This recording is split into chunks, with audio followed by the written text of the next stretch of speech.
First aid for accidental injuries in fire incidents. Hello, everyone. In the previous lesson, we learned about fire evacuation and escape. Common accidental injuries during fire evacuation and escape include poisoning, suffocation, and burns. How should we perform first aid at the scene when these injuries occur? Inhalation injury refers to damage to the respiratory tract and lung parenchyma caused by inhaling harmful factors such as hot air, steam, smoke, toxic gases, volatile chemicals, and the chemical components within these substances. It also includes systemic chemical poisoning caused by inhaling toxic gases and substances. The three main aspects are thermal damage, suffocation, and chemical injury. Most deaths in fires, over 85% in fact, are caused by injuries from inhaling smoke and toxic gases. This often leads to poisoning and suffocation. Upon discovering a poisoned patient, quickly move them to a place with fresh, circulating air, as far away from the fire source as possible. After removing the patient from the scene, if they are unconscious but still breathing normally, place them in a supine position. Loosen their clothing and belt, and lower their head. In winter, ensure they are kept warm. If the patient has stopped breathing or is experiencing difficulty breathing, immediately perform artificial respiration and chest compressions. While providing first aid, have someone call for an ambulance and ensure the patient is transported to a hospital for further medical treatment as soon as possible. Internationally recognized 5-word formula for burn treatment: cool, remove, soak, cover, transport, i.e., the 5 steps for burn treatment. 1. Cool. Burns caused by fires are a form of thermal injury. Quickly remove the patient from the heat source and rinse the burned area with tap water or clean water. 2. Remove. Immediately remove any burning clothing, especially synthetic fabrics, to prevent the hot material from further damaging the skin and deepening the wound. If the clothing is stuck to the skin, do not forcibly remove it to avoid aggravating the injury. Instead, use scissors to carefully cut it away and then remove it gently. 3. Soak. Cold therapy is the most effective and economical first aid method for early-stage burns.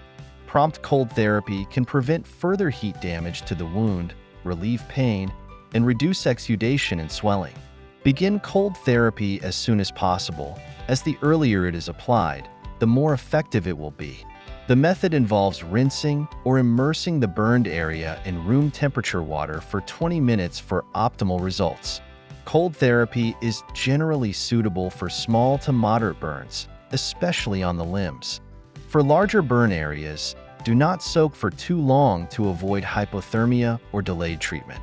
Improper cold therapy can cause hypothermia or worsen the wound. Therefore, keep the following in mind. Firstly, after a brief period of cooling, even if the surrounding environment is not cold, cover the patient with a clean, dry sheet or blanket. This is because the thermoregulation ability of damaged skin is impaired, and it is necessary to keep the patient warm to prevent hypothermia. Secondly, do not transport the patient on wet sheets, towels, or clothes, and never on ice, as this can constrict blood vessels, reducing blood flow to the injured area and exacerbating the injury. 4. Cover. Protect the wound by not breaking any blisters and covering the injured area with a clean sheet, cloth, or gauze. Be careful not to apply sesame oil, soy sauce, toothpaste, soap, grass ash, etc. to the wound area. Doing so is not only ineffective, but can also easily cause infection. Additionally, do not apply colored medications such as gentian violet or red mercury externally, as they may interfere with medical personnel's assessment and treatment of the wound depth. 5. Transport. Quickly transport the patient to a hospital for proper medical treatment. Except for minor superficial burns that can be treated at home, other burn injuries should be treated at a nearby hospital for further wound care. For severe injuries requiring hospitalization, it is best to take the patient to a specialized burn unit with good facilities and experienced staff.